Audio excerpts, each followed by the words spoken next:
Sometimes tough just to walk away. So you guys finish this up. But you really want to shoot. Yeah.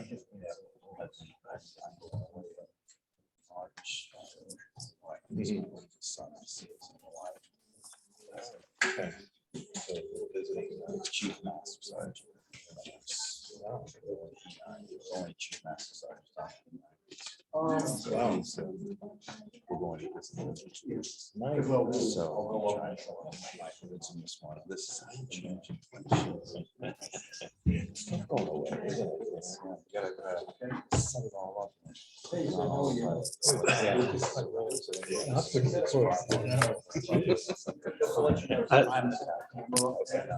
I can, you know, she doesn't look at it.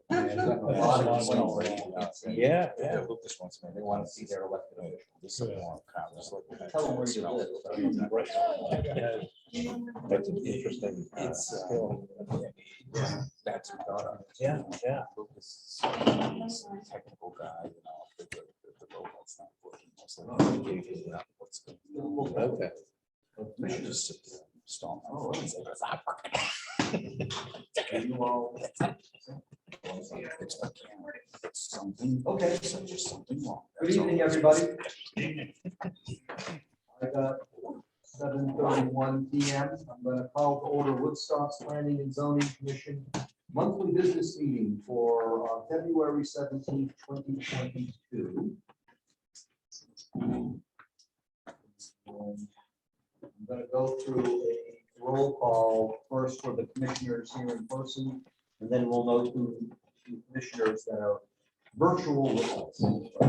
Mark, do you mind starting the roll call off for us, please? Mark Blackmore. No. Joseph Adaletta. Dean Gould. Jeff Gordon, Dave Morris, Jeffrey Marcotte. Joe Lulick, and we have three commissioners who are on, Doug Porter, Here. Nancy Frazier, Here. and Dwight Leinowitz. So we have a forum. I just want to let everybody know about the AV setup that we've worked out. So I've been working with Crystal and with Ashley. We actually had a demo run on Wednesday. And so what we're trying to do, and we'll see if the town can get us more equipment, is we have two live microphones. They can move, so if needed, we can always give them to each individual person, but they're both live. I brought my laptop in, which has a mic over there, to be able to show the commission this way. And I don't know if the screen is shared. It should be able to. I have it on share screen. And what we'll have to do is when Delia needs to share the screen to show everything, I'm going to shut my share screen off so she can share her screen. That's what we have worked out. When we did a demo, although I didn't bring my laptop, I was on Zoom, I was able to hear things reasonably well. We just have to all talk loudly. There's going to be a little bit of an echo just because of the acoustics in this room. It was never built to be great acoustically. If you notice, some of the soundproofing panels have started to go up, and the ceiling tiles are slated as well to start getting soundproofing, which should make a better experience. So there's going to be a little bit of that. There's going to be some echo, but when I was on Zoom on Wednesday, I was actually able to hear well with the different mics that were set up. So for anybody who's on Zoom, especially if our commissioners, if there's any issue with you hearing or anything, then let me know. So is there something with the computer, Delia? It has a message, you have to okay it first. Oh, We'll go on with to keep going? Yeah. Okay. So hopefully folks can actually see the video shooting out to the commission. So just remember now for all commissioners, you're on video, so you want to smile. We could have given you more of a heads up in case any of you wanted to go to see a makeup artist or anything to really look your best. Have to put the mask back on. It is what it is. So we'll see how this works, and we'll try to do this for each of our meetings. So we have designation of alternates, trying to keep the rotation going as we have been doing. We actually do we need alternates tonight? 1, 2, 3, 4, 5, 6, 7, 8. And if none, actually, we don't need any alternates tonight. We have a full complement. Okay. I'm sorry to disappoint our alternates. So you can still throw us the usual party. So, we have our pledge of allegiance. Mr. Marcotte, do you mind starting us out with the pledge of allegiance?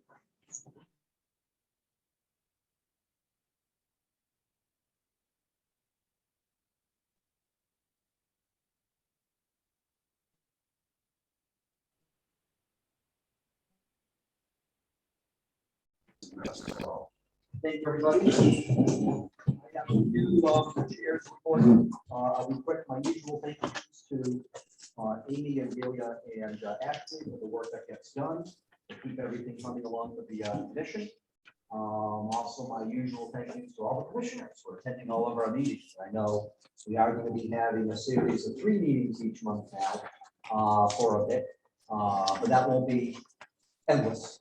So we will get through that, but thank you for the work that gets done. We do have a special meeting scheduled for next week. That one is for affordable housing. The agenda I will send in, but it's basically going to be the same agenda that we had for our last one on that. So we have that. I've already mentioned about the AV setup, so I don't have to say anything further. I just want to remind people that we have raised this a few times, that the development review checklist that we have is outdated. I believe, Delia, there's some links that are broken, not our fault, but they're just not valid links anymore to connect to. We're aware of that. It is on our to-do list to do once we get through the affordable housing plan update. So. I do want to mention one thing, which I'm not going to, it's technically correspondence, but I'm going to bring it up in the chair's report. This is going to be very quick. This is not anything we are discussing or going to be able to get into tonight, and I'll say why. Commissioners have received a letter from Delia, and part of that, and attached to that correspondence was a letter from Ashley Stevens to the Board of Selectmen about the affordable housing plan. It is a public document. I am noting it. We cannot have any discussion on this. This is technically a personnel matter, and that has to be handled through the selectman's office. Anything that gets discussed about personnel has to be handled through a declared executive session. So we are not going to be able to get into any of that. And I'm just noting it for the record because you received correspondence. So that way it is so noted. I don't have anything else. Any comments from citizens not pertaining to any agenda?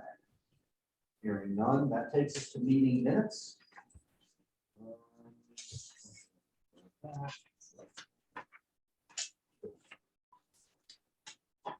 So we have 2 sets of meeting minutes. We have January 20th. Was our monthly business meeting. We have February 3rd. Which was a special meeting, although you could argue all of our meetings are special. But we have those 2. What is the decision of the commission?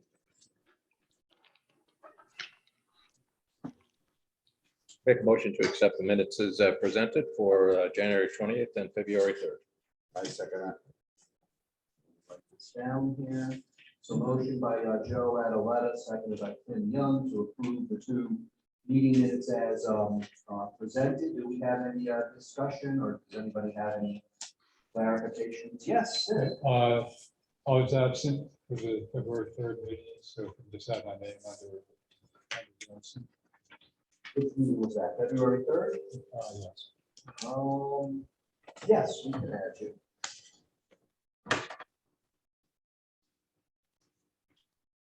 I think we meant, instead of saying members absent, I think there was another line saying present in spirit. So I think that's why your name got left off. All right. So we'll note that for the for this. So I'm just gonna note that to change, Ray, the February 3rd attendance roster. Anything else relative to the meeting minutes? Hearing none, I gotta go through the roll, because technically we're a hybrid meeting, so I'm told we're supposed to go through the rolls. I'll go through that. Joe Adaletta, Aye. Mark Blackburn, Aye. Sid Blodgett, Abstain. Nancy Frazier, Aye. Jeff Gordon, aye. Jeff Markov, I am 20. we're all together in one motion. Okay. David Morse abstains, Joe Fuller, Aye. and Timothy Young. All right, that so passes. Congratulations, Amy, you have still an unbroken streak of all minutes being approved by the commission. So let's hope that continues to 2022.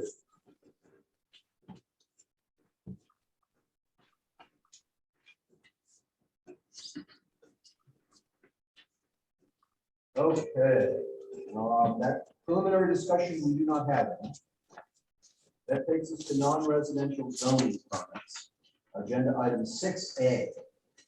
This is 440 Route 198, Touch of Light LLC, Nadine and Robert Rousseau. This was tabled from our last meeting. I've been told by Ashley, and Ashley told me she's not able to attend tonight. She has a matter to attend to, so she's not able to be here. She told me that they're still waiting for their NDDH approval, and that if we would be so kind to table this, which would be to our March 17th meeting. We don't have any statutory deadline on this. Technically, we could table it ad infinitum. At some point, hopefully, NDDH will grant an approval, and we can move forward with this. I did confirm with Ashley, this is the only part of this application we're just waiting to get finalized, is NDDH. Without it, we can't do anything on the application. So our business then would be to table this to our March 17th. So moved.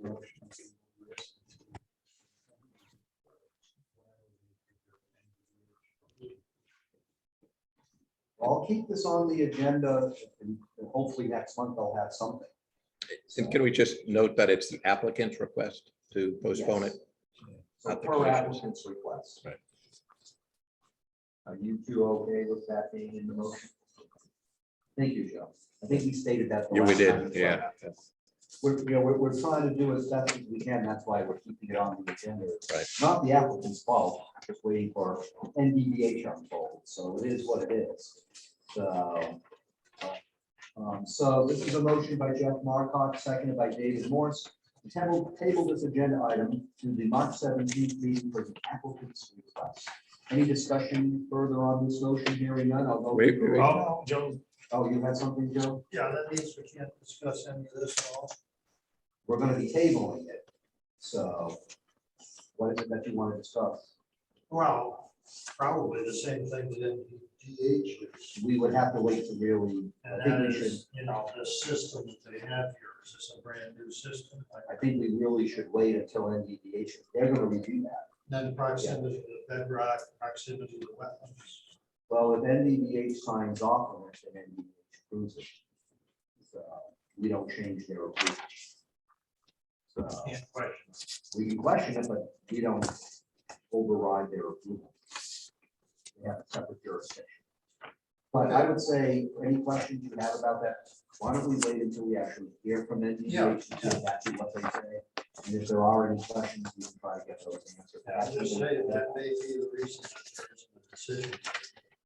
Yeah, who knows, what it is. But let's just see what NDDH says, All right. and then we'll be wiser as far as. Yes, there's something, Okay. Yeah. All right. But thank you.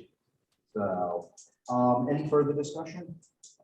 I'll go through the roll. Joe Adaletta, Aye. Mark Blackburn, Aye. Sid Blodgett, Nancy Frazier, Aye. Jeff Gordon, aye. Jeff Markov, Aye. David Morse, Aye. Joe Fuller, Aye. and Timothy Young. Aye. That so passes.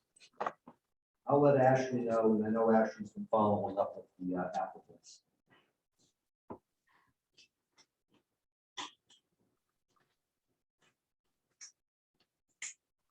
Okay, the next agenda item is agenda 7A. This is new business. This is listed as 3899709M. This is Joy Road. This is a one lot subdivision, convert a lot into a building lot. I'm just going to mention a few things for the record, and then you have reviewed this as staff, Delia, so then I'll open up to you. I do want to mention a few things for the record. Do we have to file?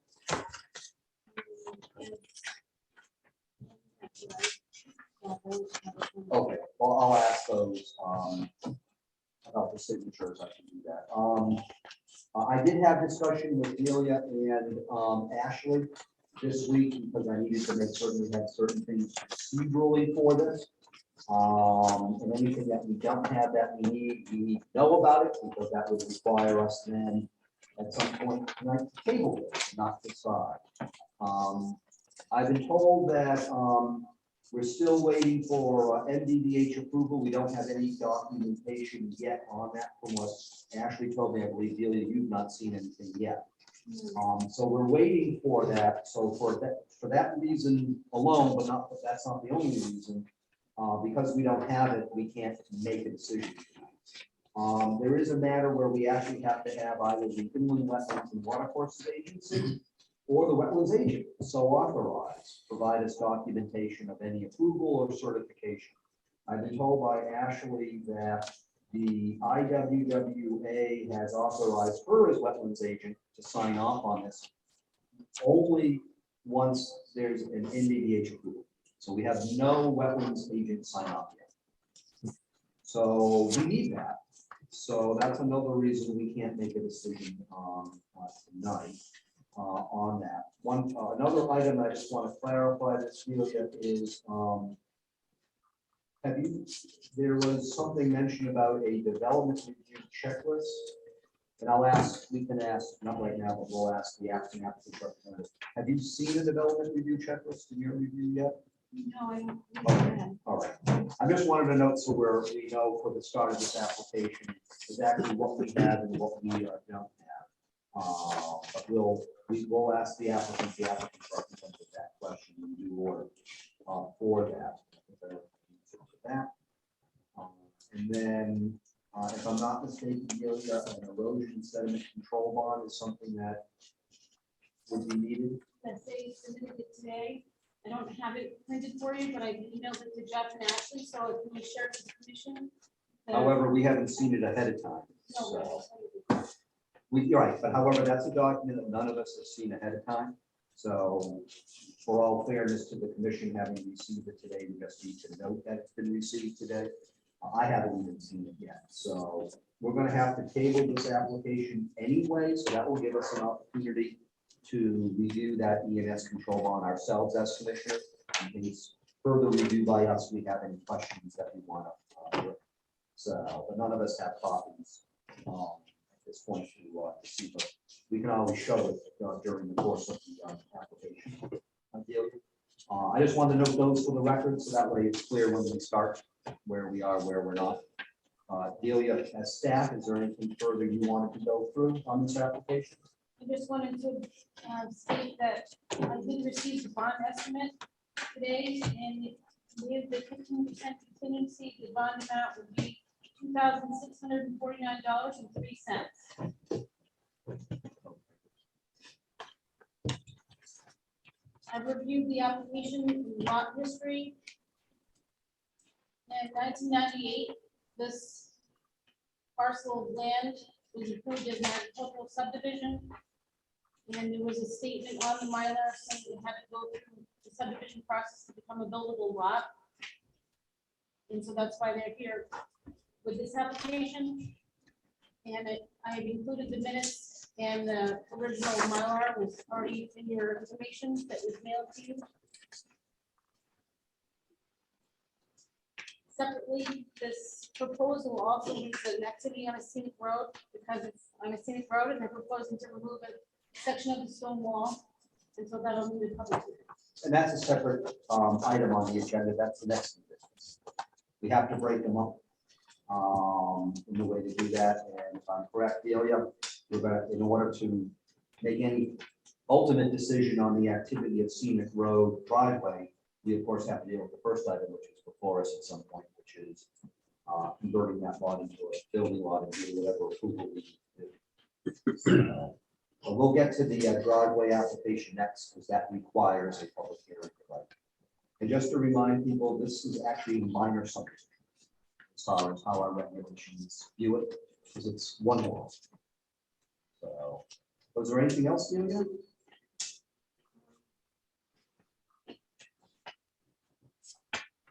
Not really. Okay. I'm going to open up to the applicant or applicant's representative. Is anybody here, or do we have people virtual? Thank you, Mr. Chairman. For the record, David Held, I'm a professional engineer and land surveyor with Provost and Rivero. Mr. Flynn is- Favor, Mr. Held, can you just try to speak louder so we can hear you a little bit better in the audio setup we have? Yes. You can hear me Mr. now. I can, yes. So Mr. Flynn is actually in the audience with you there in person. Delia basically explained this in as much detail as I was going to explain it. We are waiting for NDDH approval. It has been submitted to them, and I would anticipate that that is forthcoming. As she mentioned, the wetlands agent has been authorized to approve this at staff level once we are in receipt of that NDDH approval. And as noted, this lot was created in 1998 as an agricultural subdivision. So that's why we're here before you, just to convert this into a buildable lot.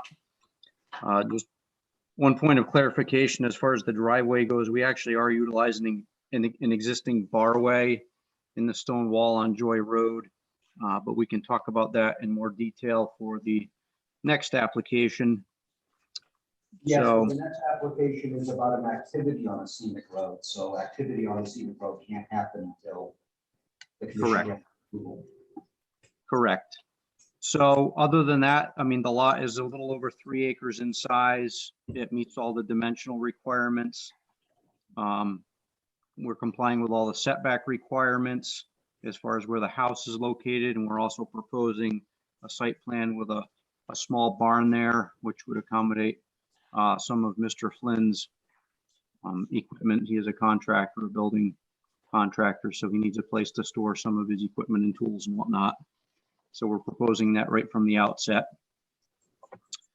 That section of Joy Road kind of lends itself to the driveway where we have proposed it, where it's on the curve there. You have nice sight lines in both directions. So our work actually within the road right away is pretty limited.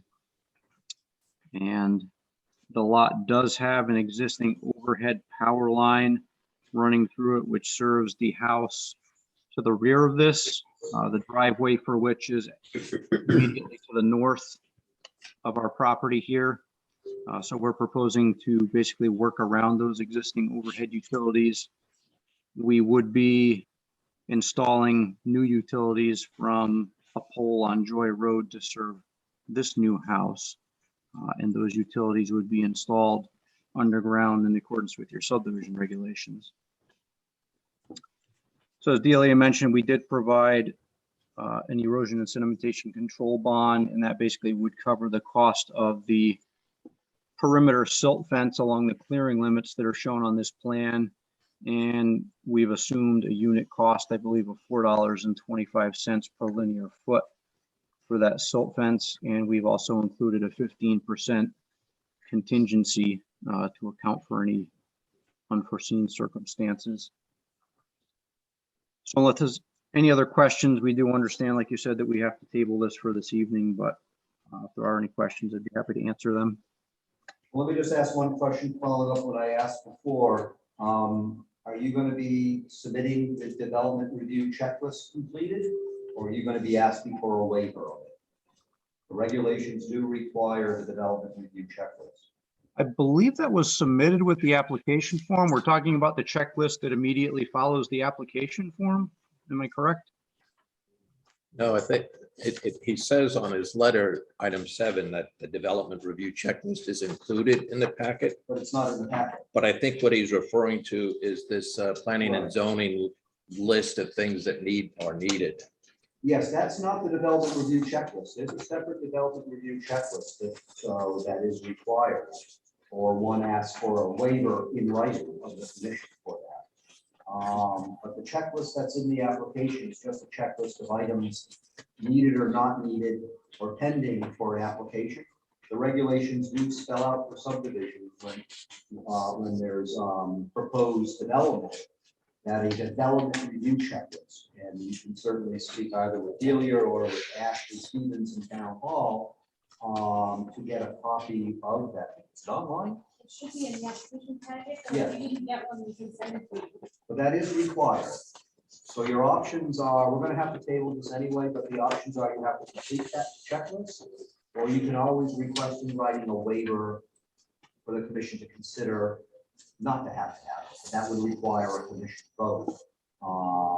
And it has to be a request in writing. So that's another item you'll just need to attend to for our next meeting. And if you're able to get stuff to us, ideally our deadlines are the week before, 10 days before our meeting. We usually set a deadline if we can. I did allow this after the deadline to come onto the agenda for purposes of facilitating things. But that's another item that one has to have submitted. So, or a request. Okay. Should I follow up with Delia on that or with Ashley?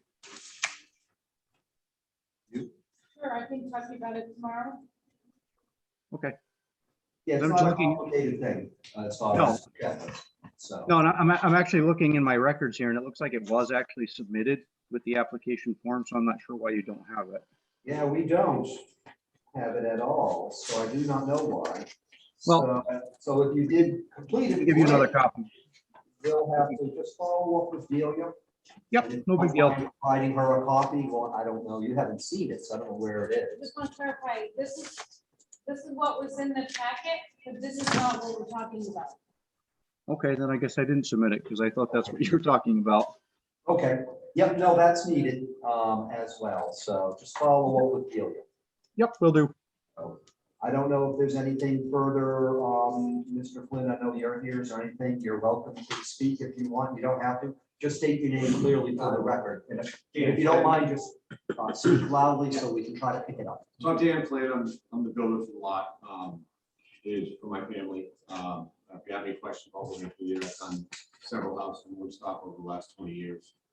Trying to do nice houses, so that's what we plan up there. So I'm at a further point in my career as far as the barn will house some stuff, but I've downsized a lot. So we're on Westview Drive right now, and it's 1 acre. I really can't bring anything home. It's all lawn and you can't put a track machine on lawn. And we were formerly on the corner of Cochran and Joy Road. And just loved it over there. Trying to get back closer. So thank you for coming tonight. And it's interesting too. Always kind of see how it works. So, education. Anything from commissioners? Yes, Sid. Mr. Held, I'm looking at the site plan dated January 14, 2022. And I happen to notice the location map in the upper right-hand corner. And it looks like it has a stream flowing through the property, which I didn't see on the main portion of the plan. So I got a little curious, and I pulled out a USGS topo plot. Looks like there's a stream somewhere in that area. I also looked at an aerial photo, and it looks like there might be a stream channel certainly flowing through the applicant's property. And I also noticed on that same aerial photo, there's a pond on the property to the south. And the driveway to the north looks like it maybe have a culvert for that stream to be carried through onto your client's property. So I'm just kind of curious, is there a stream on it, or was it looked for? Was it neglected to be shown? Mr. Hell? Yeah, so there is a water course that flows through the property from north to south. You are correct that there's a culvert under the driveway on the abutting property to the north. We did not locate the thread of the stream. We have shown all the wetland delineation flags. And, you know, you can pretty clearly see from the contours that we've shown on the plan with the topography where that stream channel is, but we did not actually show the thread of the channel itself. As far as a pond, there's not a pond on the property. There's a relatively flat area in the wetlands where maybe depending on when somebody took an aerial photo, you might see a little bit of surface water, but there's definitely not a pond on the property. I'm sorry if I misspoke. I meant to mention that it looks like there's a pond on the abutting property to the south. Yes, there is. Yep. So I'm curious, are you going to show the location of that stream before we review it next month, the application? I guess I can if it's critical to do that. I mean, there's something that you need to see. Well, I think it'd be helpful to give us a fuller picture. I mean, show the wetlands and the septic system and all the other improvements. I just think a water course would be kind of important to not neglect to be shown.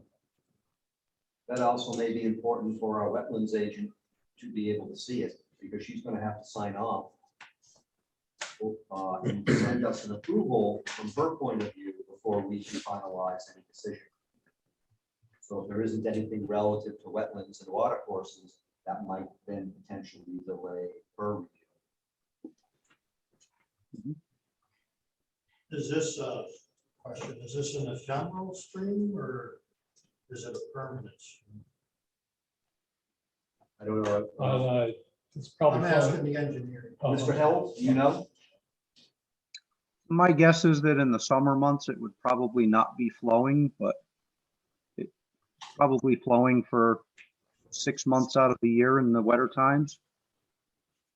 Do you know what size culvert that is underneath that driveway? I do not. Do you know the drainage area of the stream? I do not. Those are things I'd like to know. And again, some of that stuff that gets into the wetlands and water courses, we have to refer to inland wetlands, but also our wetlands agent. So I would say any of the pertinent information that needs to be on the plan, it sounds like the commission is advising that it be on the plan, especially if we're going to be relying upon our wetlands agent to grant an approval to us. And I believe all those different aspects, correct me if I'm wrong, Sid, those are types of things that I believe our regulations do require to be on plans. I think you're right. I don't have the exact reference in front of me. But, could be. So I would, it sounds like that it would be a good course of action to have that stuff on the plans. Because otherwise, if we're not able to finalize any decision because we don't have certain info and the wetlands agent doesn't have certain info, we would want to try to square things away. Should you have anything else? Sid, I didn't want to cut you off. Thank you. Did you have something, Joe? I just wanted to ask in general about the agricultural subdivision. Yes. Is that an I'm sorry, I'm speaking to Delia or putting the question to Delia, sir. Oh, sorry. Is there an agricultural subdivision that, I'm not sure if that's what was done in the 90s, but under today's statutes, if you're dividing your property, and using the word dividing, not subdividing because it's a legal term. okay, If you're dividing your property for agricultural, municipal, or conservation purposes, you're exempt from going through subdivision, but the parcel that you're creating is not a buildable lot. So that's why we've seen over the last few years, these agricultural lots, sometimes they're called remaining land. right, They come back because in order for them to be a legal building lot, they have to go through the process. Because if they were not eligible to make a free split, back when they were divided off the adjoining land, they are not a legal lot until they go through this process. So in this case, where there are 3 lots shown for, at least on this plot of land, even though they're only doing 1 building lot, it's considered a subdivision. That was a statement. I'm not sure if it was a condition because the minutes. At the time, okay. Kind of, I don't think they say it's a condition, but it's in the minutes, so it kind of is implied as a condition. And I don't know what the statutes were in 1998, but today you don't need approval to do that. You're just not creating a buildable lot.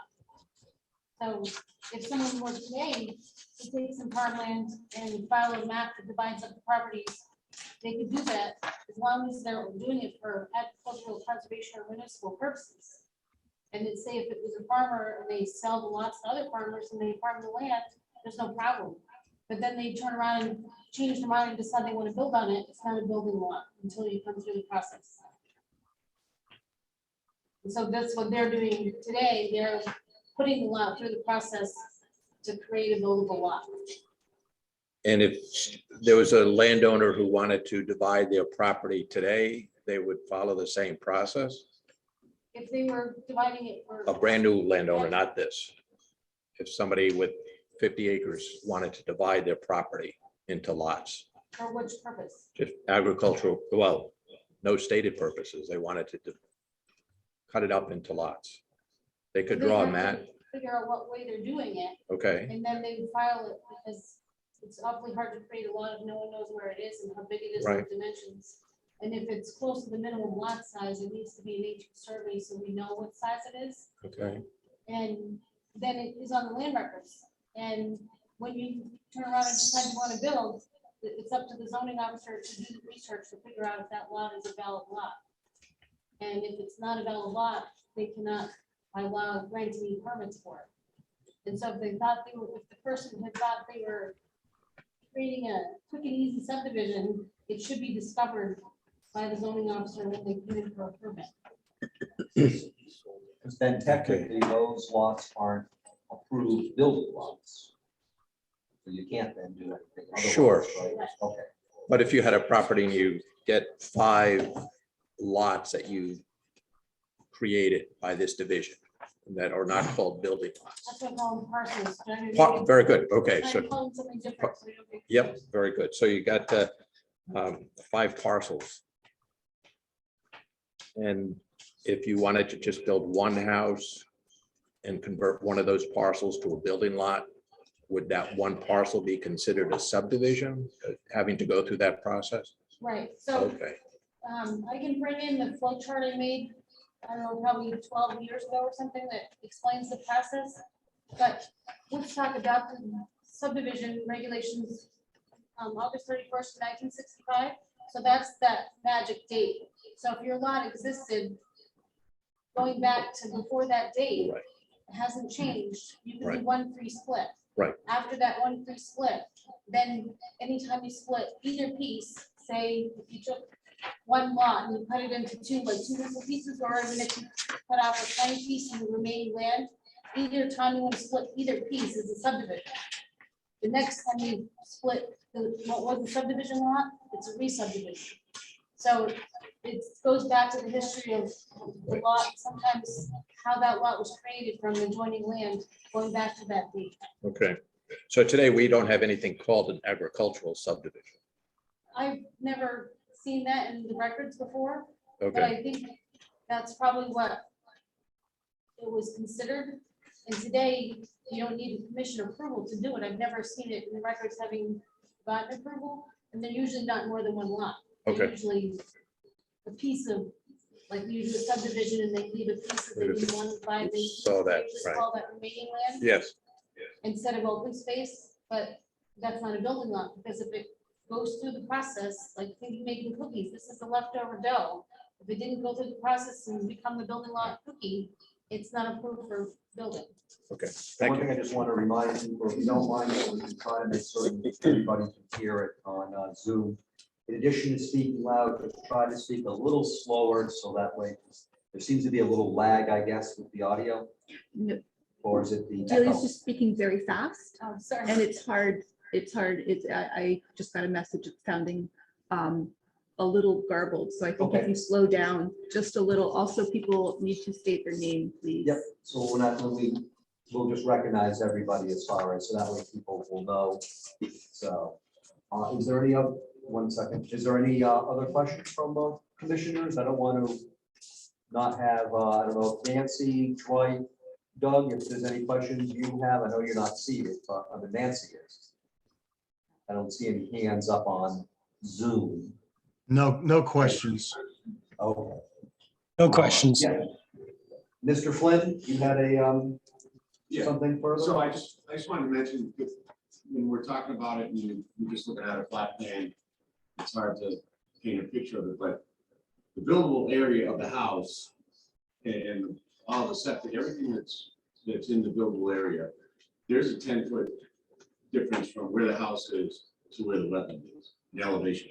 That's shown on the plan. So we're not like a, building on the edge of a wetland and we're all on the same plane. It just, it does drop off down to the wetland. So if there is it will show the screen, but it is a decent, if you look at the topo, it goes from 672 down to 662. It's a decent upland building lot, and it does, drop off to the wetland. So it's, if you're thinking about it, when we're talking about streams and all that stuff, it's further back. And I think you can show that on the plan. Yes, and There's a again, lot of wetlands like out there. They're very close together. Put it on the mouth. no, thank you, but again, it is important to make certain that things are on plans. Oh, I agree. Yeah, no, but yeah, I just wanted to, Yes, Joe? Yeah, Joe here. I noticed that in the test pits that it's pretty shallow to bedrock. we did some additional testing to make sure that we had the depths for the septic area. Is there any place on the site that has exposed bedrock? Mr. Flynn? Not that I noticed, we did some additional testing where we had to, where we planned for the house and we were but exposed, not that I noticed. I mean, It's if it really drops off, like you say, What's a gradual 10-foot drop to the well? oh, it's just gradual, Yeah, oh, it's yeah. not sharp. Yeah, no. So there's no exposed bedrock. that you- No. Okay. And it is pretty thick in there with wall, not wall, so in some areas, it's hard to walk through everywhere, but that's all up in the front on, high areas and further towards the driveway, culvert, is where it gets thick. Okay, thank you. Thank you, Joe. Anything else from commissioners? Okay. That would then be, it looks like that there's the to-do list of items that the commission has to get. And certainly can be following up with Delia about that. And going accordingly. If there isn't anything further, then the action for the commission would be to table this item to our March 17th meeting. So moved. Go ahead. Go ahead. Second. Who was that? Was that you, Joe, or? Tim. Oh, okay. So motion by Mark Blackmer, seconded by Tim Young, to table this agenda item to, which is 7A, to the March 17th meeting. Any discussion about the motion on the table? Hearing none, I'll go through the roll. Joe Adeleto, Aye. Mark Blackmer, Aye. Sid Blodgett, Aye. Nancy Frazier, Aye. Jeff Gordon, aye. Jeff Markov, David Morse, Aye. Joe Blue, Aye. and Timothy Young. Aye. That's so fast. We will take this back up.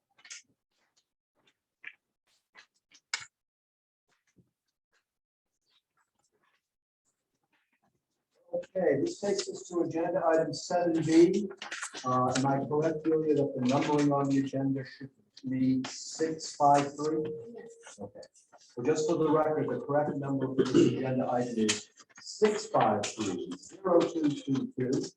This is the an activity on a scenic road regarding construction on a driveway. And I'll just state for the record that the reason this has to be and why the only thing we can do tonight is schedule a public hearing. We really can't have any discussion on the matter. outside of public hearing is that per the town ordinance pertaining to scenic roads, section 4A requires that any of certain types of activities on a scenic road, of which this would be, must go before the Planning and Zoning Commission for a public hearing. So that is out of ordinance as far as what we have to do.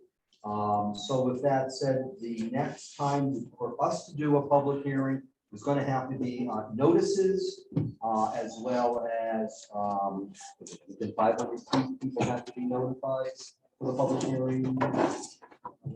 Well, the Mailings. subdivision, the I notice- don't know if for this, but you'll know.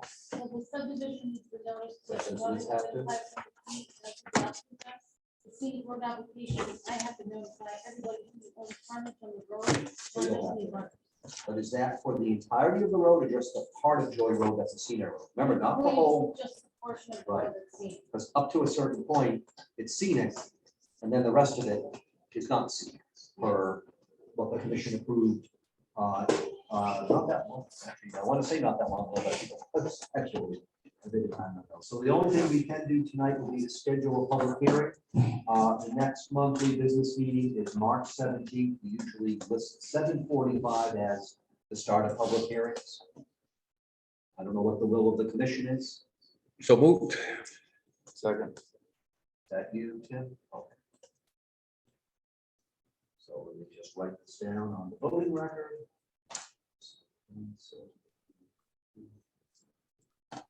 So, motion by Joe Adaletta, seconded by Tim Young to schedule a public hearing on this matter for our business meeting of March 17th to be at 7:45 for the public hearing. Any discussion about the motion on the table? Hearing none, I'll go through the roll.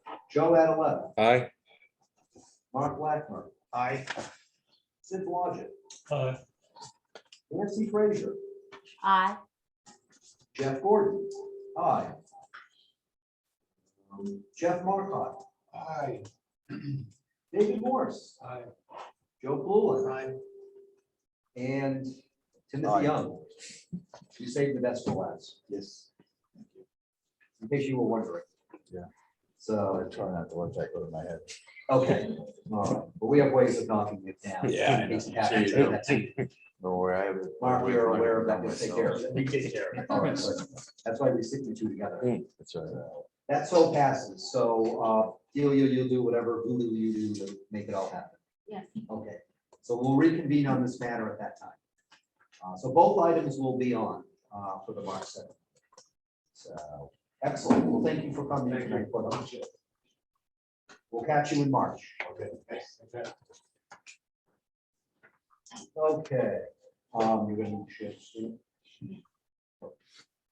So the next item is under old business, which is updates to the town's affordable housing plan. One thing I do want to mention, Delia, you emailed out something tonight or today to the commission. Yep. I don't know if everybody's had a chance to see it. I happened to see it when it got emailed, I guess, but you'll show it up on the screen, Delia. Yes, I brought paper copies, but lately people have been requesting documents by email, so I didn't make copies for everybody. Well, this just came out tonight by email. So anybody who wants a paper copy, we'll get paper copies to everybody. Delia, you're going to show this on the screen. But we'll make a note if you can, Delia, just to get copies out to everybody. Paper. So that way we don't have to worry about who wants paper, who doesn't. Just I have send it 6 out. of each now, whoever wants. I'm going to go and unshare my screens because Delia has to share her screen. Make certain I can do it without disconnecting the meeting.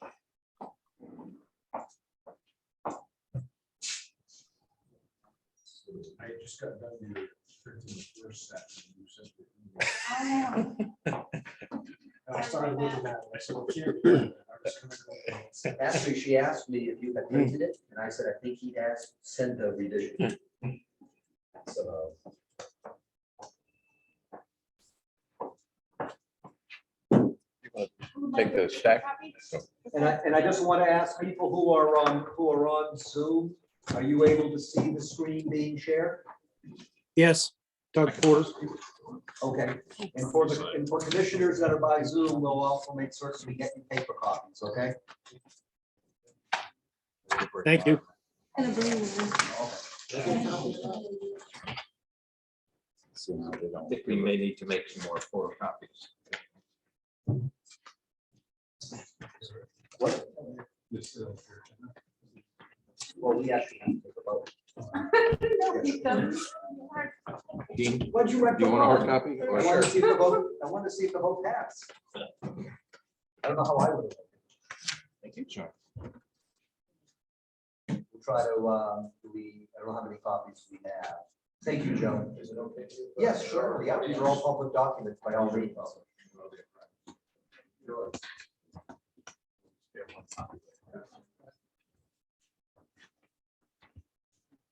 So I just wanted to share the results of the little survey that we did at the last meeting. Do you want a copy? Yeah, please.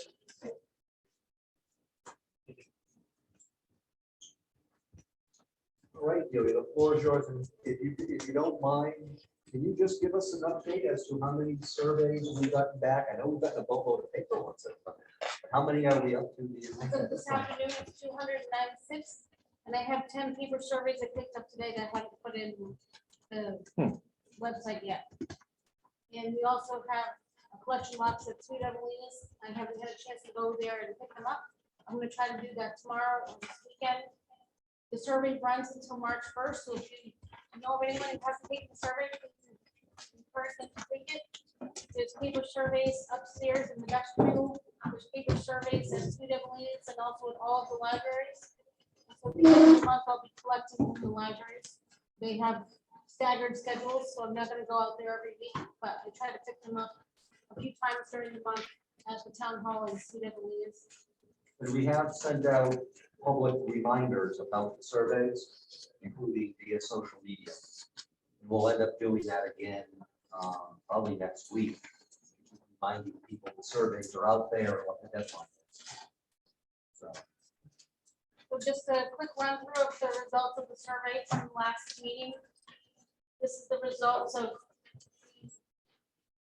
attendance that we had. Ideally, we would have had a crowd attending, but we're still happy to have your participation. 17% of the audience, 30 to 39 years old, 50%, 50 to 59, 17%, 60 to 69, and 17%, 70 to 79. And here's the results of how long the people in attendance have lived in town. 17% 10 to 19 years, 50% 20+ years, and 33% they lived here their whole life. And why do you live in Woodstock? This is a little small. Let's see if I can zoom in a little bit.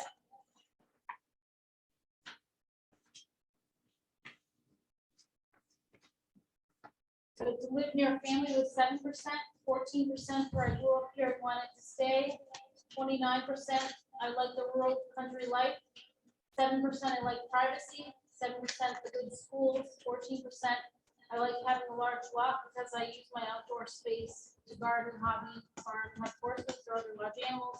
I have fun, it's fun in the yard, it's about the neighbors, etc. 7% for to raise a family in a small town, 7% for living in the country is more affordable than living in the city, and 7% I moved here when I got a new job in the area.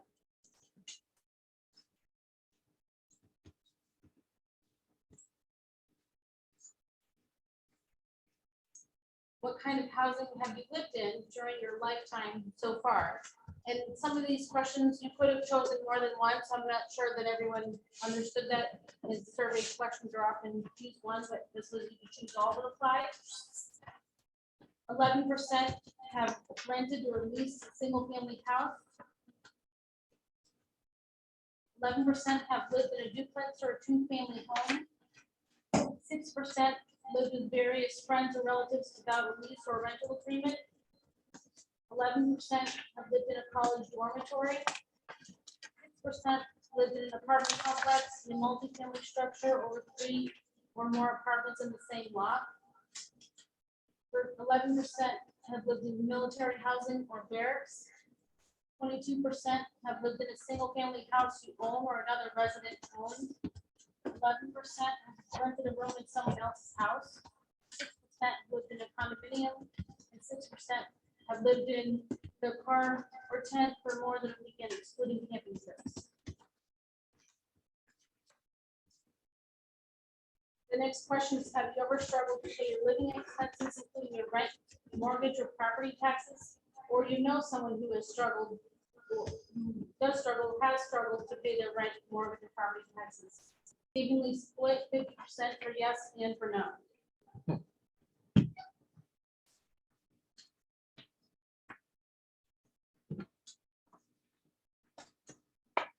And is there a housing type that could work in Woodstock but is currently missing multifamily? I guess there was a little pessimism there with block, houseboat for those who imagine living in the water. And with the poll everywhere, this was how they presented the results on the screen, and I wasn't able to condense all the words onto one screen for some reason, so I just took another picture of the next one, which includes elderly housing. We do have 24 units in town, but clearly there's a need, there's a long waiting list, and I don't believe there's a quick turnover. For SWOT 1, SWOT again is strength, weaknesses, opportunities, and threats. Question 1 was diversity of housing in town as a strength, weakness, opportunity, or threat. 33% felt it was a strength, 17% felt it was a weakness, 50% felt it was an opportunity. And their discussion on that was the great commissioners and a little face, I'm not really sure what expression that is. SWOT 2, the zoning permit process for a new home in Woodstock. Is this a strength, weakness, opportunity, or threat? 33% felt it was a strength, 17% weakness, and 50% opportunity.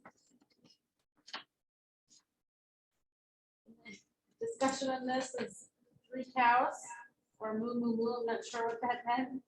And continue the good work done with a smiley face. What? Excuse me, Gil. When they apply opportunities, does that mean opportunity to change or improve or modify or? That's kind of the limitation with having the discussion the way we had it. Ideally, we could have had a all-in-person discussion, or we could have been a little more lively. The chat function on the Zoom was not working last time, and poll everywhere only has certain limitations, but an opportunity could be how you, whatever you think is the opportunity. If we had more time to have the discussion, we could have delved into what people meant by that. But an opportunity, in my mind, is positive, but it could be a pretty open-ended opportunity. Thank you, Sid. Thank you. SWOT 3, subdivision is the division of a property into smaller separate properties. Is this process in Woodstock strength, weakness, opportunity, or threat? 17% said it was a strength, 83% said it was an opportunity. Discussion was I guess a smiley face and shades. Glad we're mostly on the same page. Good work has been done. SWOT 4, rental availability of housing in Woodstock. Is this a strength, weakness, opportunity, or threat? Evenly divided, 50% for weakness and 50% for opportunity. And that's the thing about SWOT, because what someone feels is a weakness also could be an opportunity when you find a way to address that weakness. SWOT 4, feel free to share your reactions and thoughts about the results. The discussion points where we did a good job on accessory apartments.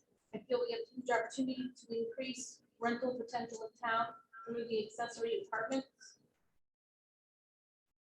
And there were some comments that wouldn't fit on the screen. The multifamily can be good rentals and need more rental opportunities, but not in an unregulated way. Lot 5, considering yourself, your family, friends, and neighbors, is the existing price or rent amount for existing housing in Woodstock a strength, weakness, opportunity, or threat? 17% weakness, 57% opportunity, 17% threat.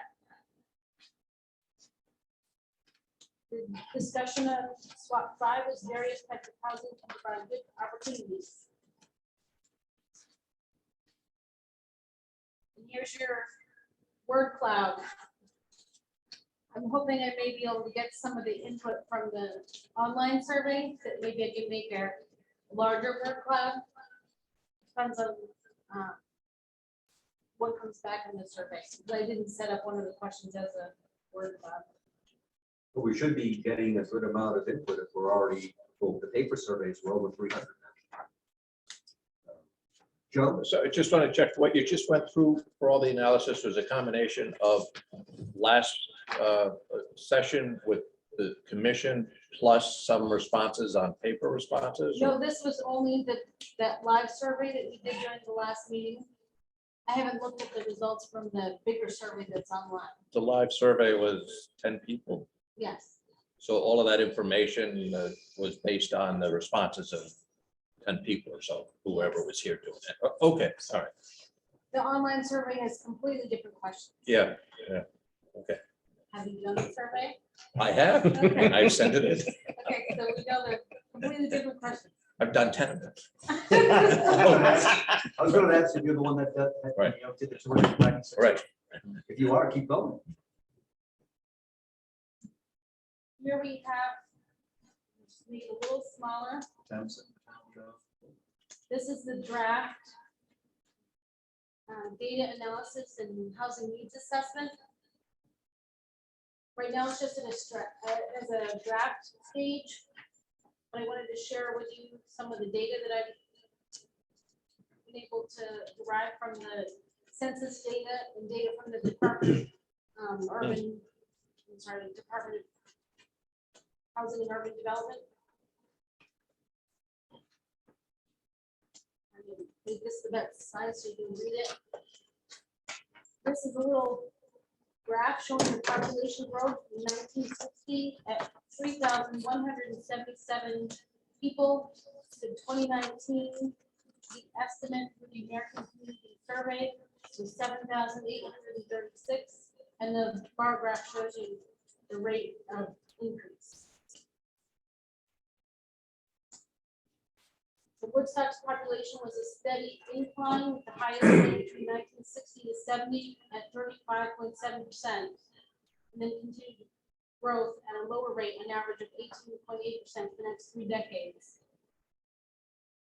And I don't want to read every slide to you, but you're going to get this when you get it in your email, and then when you get your paper copy. You can also put this document on the website for anybody who in the community that would like to see it.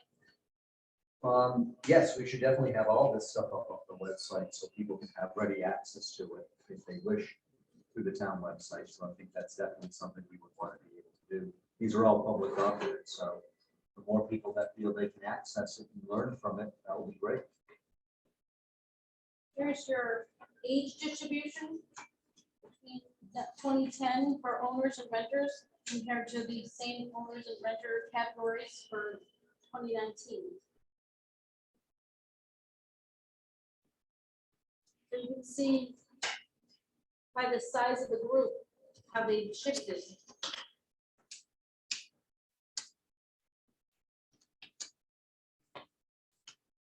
To interpret the chart a little bit differently, I've broken them down so you can see which one's an increase and which one's a decrease. So that slide says Canterbury on the top. And that's just That was the error. Okay. You caught my error. I fixed it. I'm also doing the Canterbury housing plan. Yeah. Caught my error. So that proves that Dean has read through. I'm happy to notice that you're reading. Sorry. So for the record, Dean passed the test. And gets the gold star tonight. He gets to stay on the commission for 2022.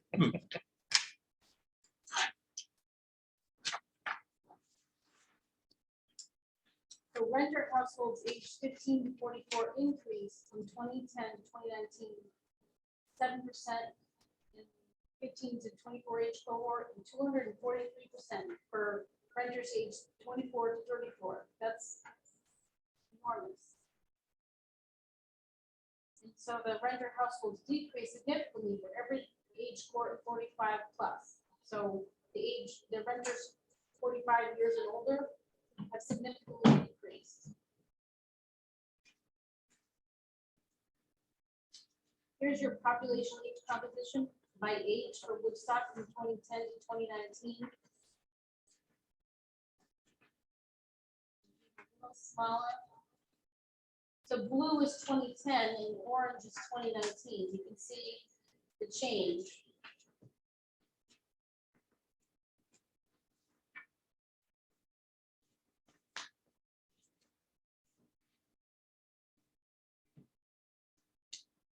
Here's your household composition. This tells you the percentage of households that are in married households, other family, which would be generally the single parent with no other spouse. You may have other people in the household. Family, living alone, and non-family, which would be single people that live with other people but not considered related. We're comparing Woodstock, Wyndham County, and Connecticut, both for 2010 and 2019.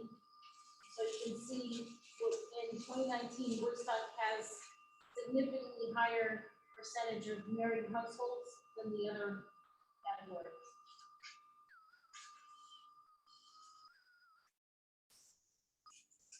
Your household distribution comparison, this shows for each of those locations, comparing the two timeframes. We have the different size of the households, and this doesn't tell us whether their families are related, it just tells you the number of people in the home. So for Woodstock, over here on the right, in 2010, so you had one person household, you had 25.6%. Now you have 24.4%. Not a very slight decrease, but roughly it's a quarter of your population is living in a single person household. So a single person household, likely a single income, there's a certain limit on the size of the home that they can afford for the long term. Moving is that age distribution chart shifts as people move down the age timeline, I suppose. You can consider how their housing needs to change. If they are still living in a single person household, and their income may become limited when they retire, they may need to adjust where they're living in order to afford it. Before you leave that, could you comment on the American Community Survey Organization where this? What's through the US Census, so every 10 years we Yeah, have a yeah. decennial census. And they have an American Community Survey, they do 1 year, I think 3-year and 5-year estimates. So, And so the these are data- estimates, Yes, not actual numbers? yes, Oh, because oh. it's the most recent data that I had available. The 2020 Yeah, census will not be available probably till like next year or something. Okay. So that was the most recent data that I had available. Sometimes I can get some data, like through the Department of Health, but they don't give you all the data about housing, they just give you the population. And then you have records of people who died and been born, but they don't tell you all this other stuff. Right. So to make the data make sense, I went with the same data set from the American Community Survey.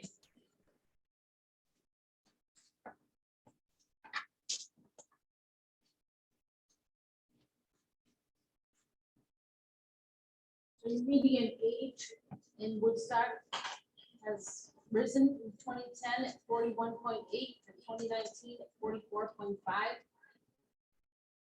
So you're a little more than a little bit over both Wyndham County and Connecticut.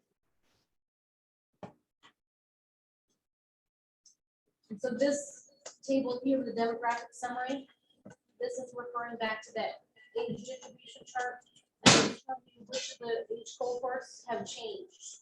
All of these have significantly decreased It shows here by what percentage. Was similar information available for age cohorts that increase? I mean, is there a, Well, I could do that, it's on that other chart. I could go back and show the age cohorts that have increased if you like. It's based on this chart. yeah, I think that might be helpful to see at least the decrease along with the increase in different age groups. In the same table. I know you have it there, okay.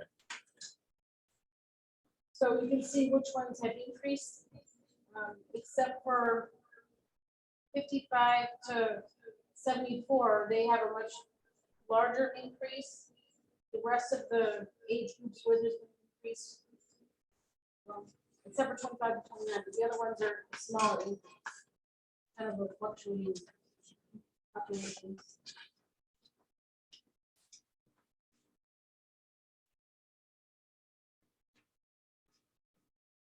I want that pattern to be repeated, going back in decades, with younger people in their 30s and 40s move in, the older folks in their 70s, say, 80s move out.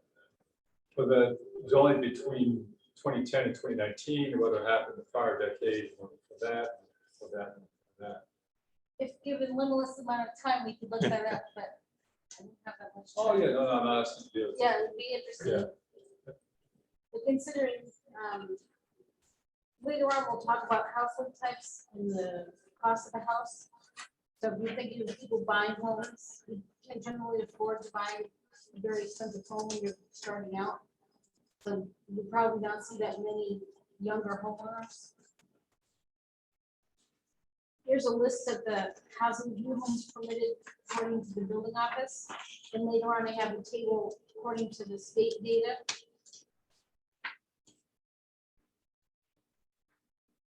Just a quick question on that, if I might. The number of permits, is it a good indication that they actually get built? Just thinking about our subdivision, where there are a lot of approved subdivisions, but not all of them are built. So if these are permitted, or they actually, These are not subdivision lots. Right. These are when the building permit was issued, the permit to build the home, which is not the same thing as how many COs. I don't know that anybody tracks the number of COs, which is certificate of occupancy you get when you're done building the house and the person can move in. I don't know that anyone tracks that. Sometimes it does take people a while to finish building it. On occasion, some people don't finish at all. right, or don't even So start. I don't know that anyone tracks that. You'd have to individually go back to the permit and then find out what year they finished. Okay. I don't know that anybody keeps track of that. I've never seen it kept track that way. It just is in the file. There's no listing of it. But you're right, it could be, they get a permit one year, or whatever, they're starting to build one year, flows into the next year, or something happens. But it just struck me when I saw that table with something Delia had put together years ago about the number of single-family houses in the subdivision permits that had been approved, but not yet built. So it's just wondering if these single-family permits had a similar kind of pattern. Here's your breakdown of your housing types throughout the town, from 1 unit attached, 1 unit detached, which I think is what we generally refer to as a single family home. The multi-unit, and in this data set, multi-unit would be anything 2-family or greater. Mobile home. So again, this is based on the American Community Survey. They have a mind-boggling amount of data tables, and then me and the ACS are like this. I've been using it so much. It's kind of frustrating sometimes because if you don't use the right table, it's hard to get the same data compared to something else. And for your owner occupied compared to renter, you have 85.8% owner occupied, which is, we'll see, higher than our region or the Wyndham County. I use the Wyndham County just so I don't confuse you because I work for NECOG. Wyndham County is the county data that's available through the American Community Survey. They don't recognize COGS, and there's been an effort at the state level to try to get the census to recognize COGS because we don't really use the county government. but that's a different conversation.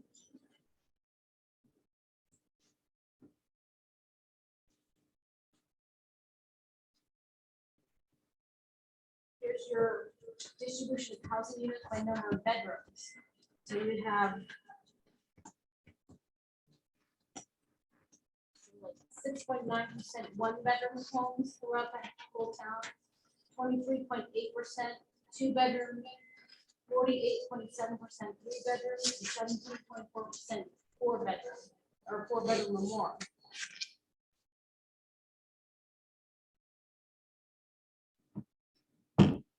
So in 2019, 66.1% of the housing units in Woodstock are three-bedroom or larger. Woodstock is, there's my note, had 67.2% of households with two people or fewer, and 32.8% with three people or more. So you have 67.2% of your households with two people or fewer, but you have, look at how many people you have in larger homes. It's a bit of a difference there. Well, it also depends what they do with the bedroom. Some people will have a spare bedroom, if they're gonna have family or whatever. Yeah. Other people actually, I know of a number of people that have used an extra bedroom and converted it into their own business or home occupation.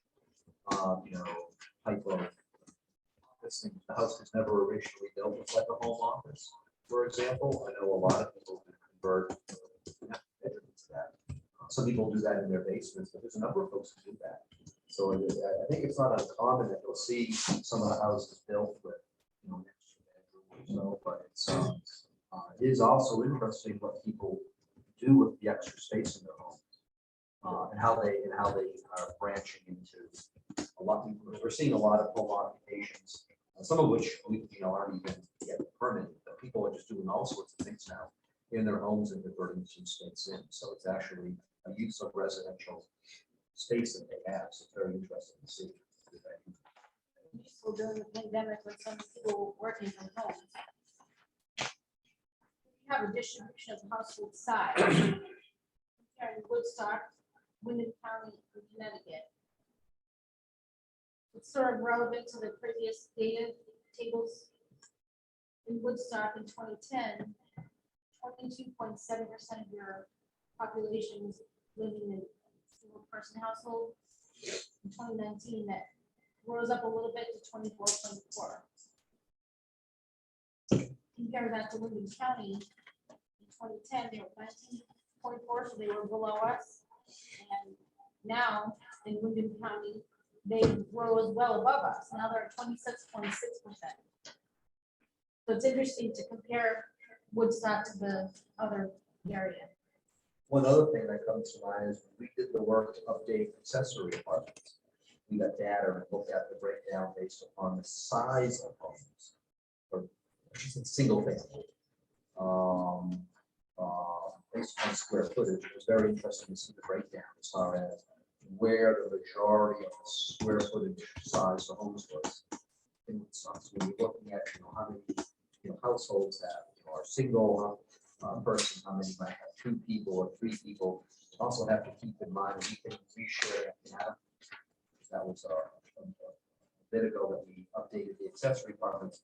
What are the size of these single family homes we're thinking of? So when you're talking about some of these 2-person, 3-person, it's not as if that's majority of homes in this town greater than 4,000 square feet, or the castle, which is like what 200,000 square feet.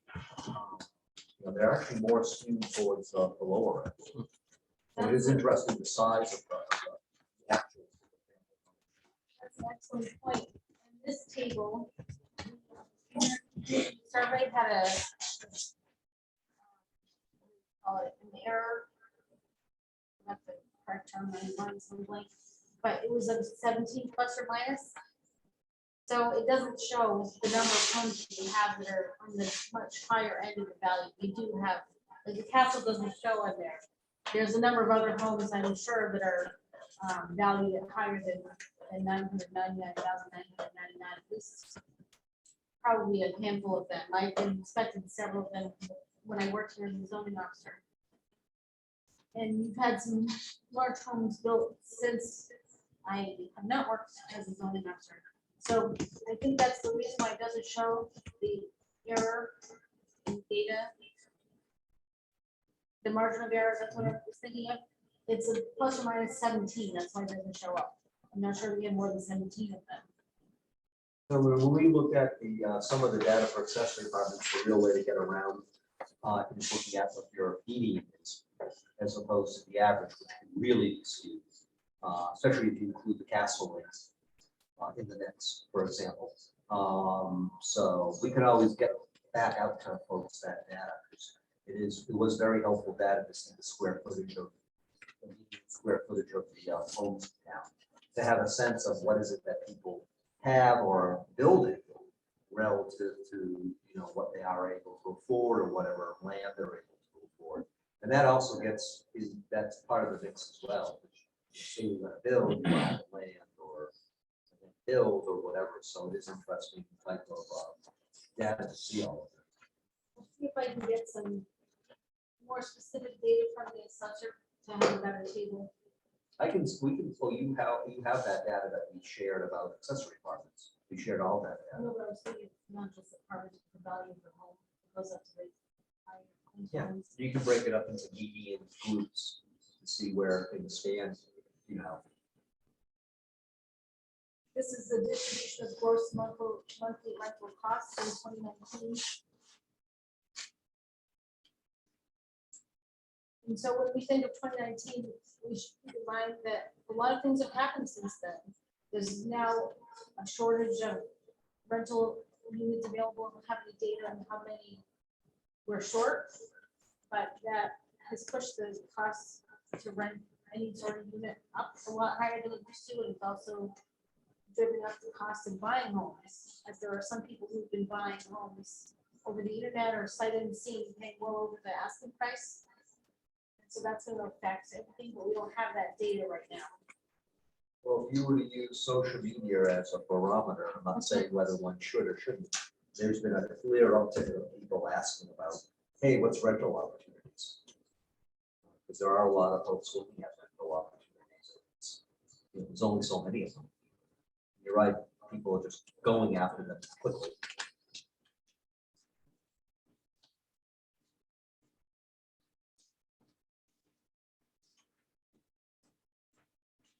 Is there any data presented in any of these American community surveys about, we're talking about, gross monthly rental costs and things like that, as far as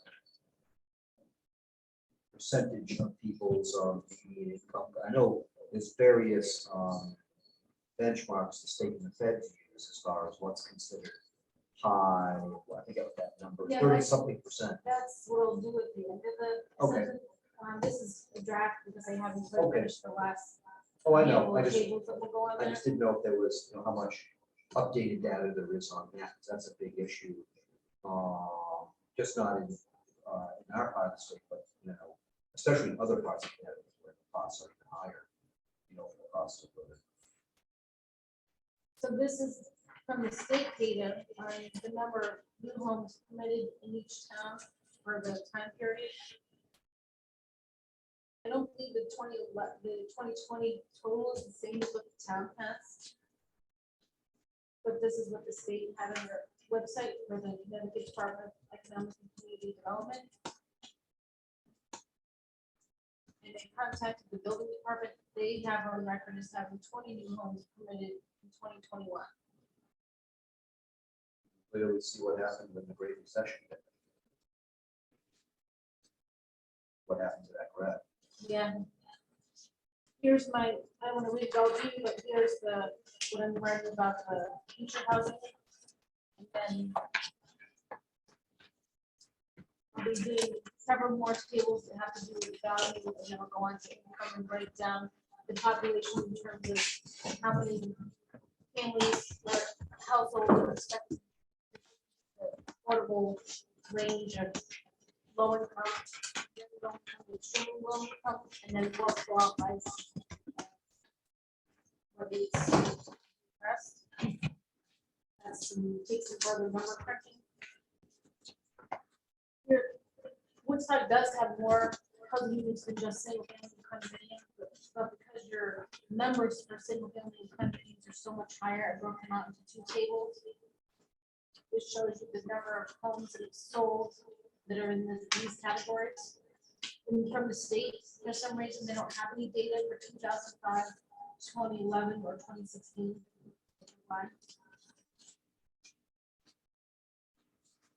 And here's your other housing types. For single family and accessory apartments, two family apartments, three family mobile home. And I'd just like to note that for apartments, it was the same property that sold twice. Once in 2003, once in 2006.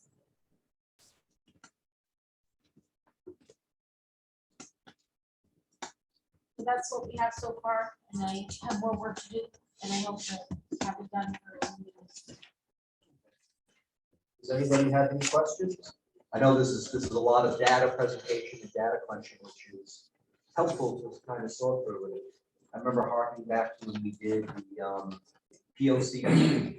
We did a bunch of build-out analyses based upon all sorts of variables and numbers about different parts of town and things like that. So doing some of this number crunching and number analysis is helpful. So thank you for presenting it, especially in a graph form. It's nice. So just, a straight table, which is nice. If there's other types of information that, you would like to see, Delia may already be working on it, but certainly let Delia know and you can see, where we stand with some, some of that stuff, as far as that's concerned. So I just wanted to point out, when I get to the writing the actual document, this is going to be in the appendix, and whenever the topic comes up, I'll be referring to or sharing the same data from this various section in the appropriate part of the actual document. The plan is much bigger than this. This is just the technical data. It's always good to have stuff to be able to reference. So, but again, if this can get up onto the website, that would be great, so people can access it, to take a look at it on their own accord. So, which is good to let people know. Does anyone have any questions about where we are? We have another meeting next week. Same place, same time. Okay. Good, okay. Well, thank you very much, Celia. This is helpful for us to be going through as we go accordingly. Look forward to seeing what more we have for next week. For discussion. Right. CEO reports, Ashley's not here. There's nothing now update about the office. Other than we have the her report about January, February permits. So I didn't see anything about any enforcement matters. One thing I am going to raise, and I'll remind her, is the commission had raised before and asked her about, what's the name of the shed place up there? It's up Supreme Sheds. Supreme Farm and Their Shed. building on site versus what the permit was supposed to be. I made a note of it to ask her at the meeting, but she's not here. So I know that's one item the commission had asked to get an update on. So I'll ask her for us an update where that stands or where she is looking at it, point of view for it. I know she had told me when I talked with her last week that there weren't a lot of enforcement matters before her. So, but this is where we stand. But that's one item that came up to mind that we wanted to get an update on. So we can do that. We have our budget review and bills, including the amount of money we have in the POCD account. Have a good evening. Thank you for coming tonight. Thank you very much. There are no bills. There was one bill I signed off on, which I don't know if it was one of the application notices, but it was appropriate, so I signed it. Otherwise, we don't have any bills to vote upon. Does anyone have any questions about our budget? I know the town is working on the upcoming fiscal year budget. I'm sure they'll allocate $1 million for this commission, plus or minus. Plus or minus a million. So, we have, well, I've already I discussed did have it. a question. Yes, Joe. You had mentioned earlier that money to pay these guys might come out of this. Yes. Yes. Have they made a decision to do that? Well, that's where it would come out. Yes. Yep. We just don't have any bills for it that yet. But yes. Okay.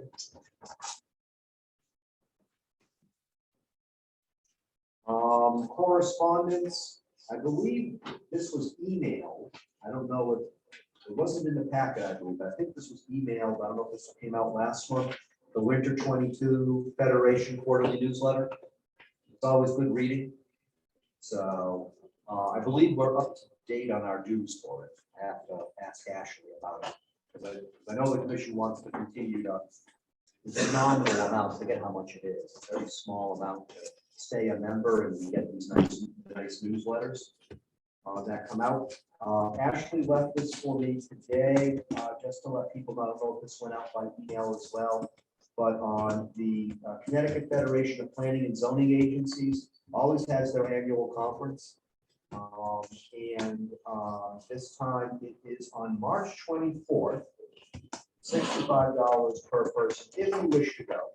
They always seem to do it at AquaTurf in Clancy, which actually is a very good location to do it.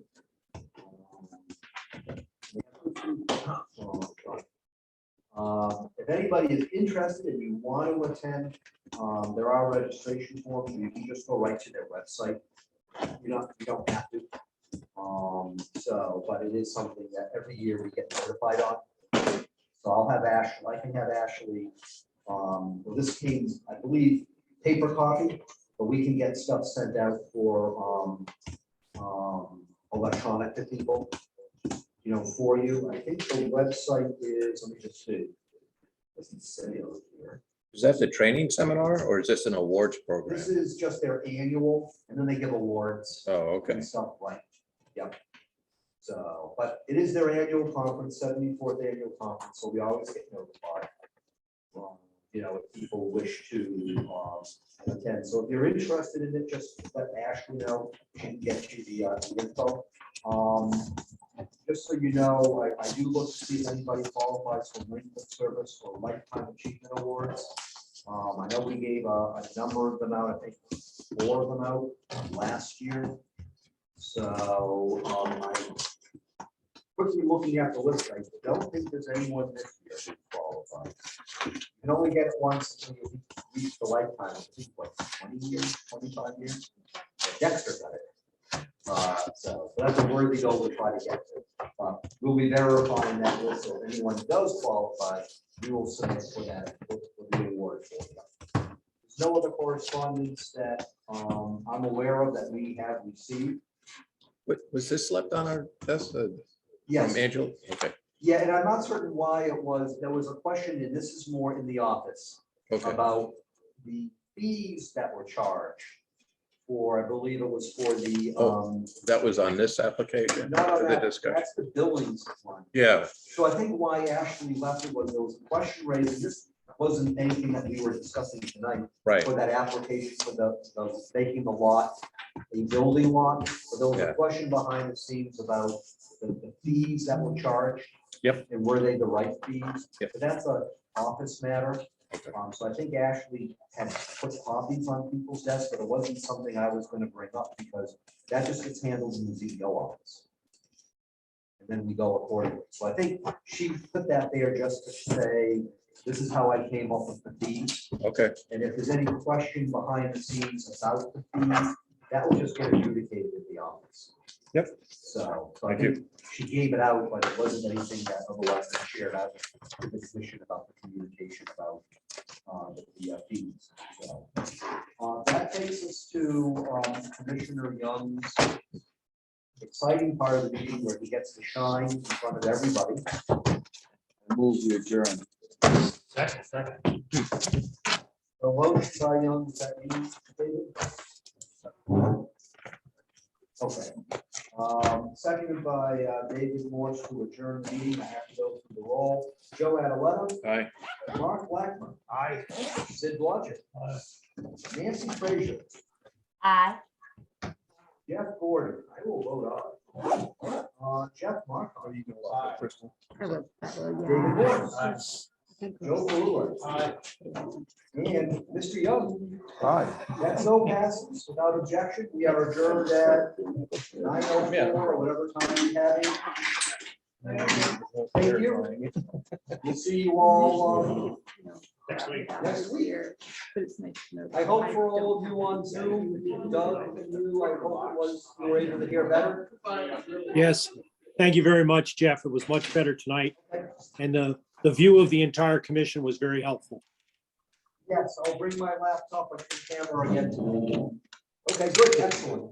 Thank you very much. I appreciate your help. Thank you. And thank